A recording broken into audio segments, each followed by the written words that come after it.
Notre Seigneur, avant de partir pour le ciel, a promis à ses apôtres l'Esprit. L'Esprit, d'ailleurs Jésus l'a promis à tous les chrétiens à venir. Mais l'Esprit qui est pour tous, il est donné à chacun suivant sa responsabilité propre.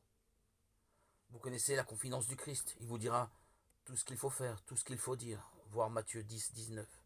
Chacun n'a pas les mêmes choses à dire, les mêmes choses à faire. L'Esprit est donné suivant la responsabilité propre de chacun. L'Esprit, il ne faut pas croire que c'est quelqu'un de mécanique qui nous livre des réponses toutes faites.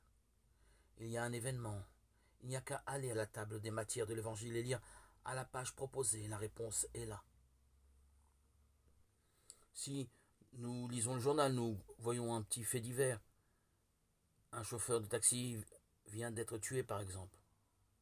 On pourrait dire, tiens, allons voir dans l'Évangile pour trouver la réponse. Non, non, ce n'est pas de cette manière-là que l'Esprit est donné. L'Esprit nous aide dans tous les événements, dans tout ce qui se passe, à faire référence à l'Évangile, à faire référence à ce que le Christ a dit. C'est ce qu'on parle des signes des temps. Les événements perçus sont sous la lumière de l'Esprit et déchiffrés par le moyen de l'Évangile. Ce sont ces signes des temps. Il faut les interpréter selon l'Évangile. Le jugement ne s'impose pas automatiquement. Il faut que je me laisse convaincre dans la prière, dans la contemplation.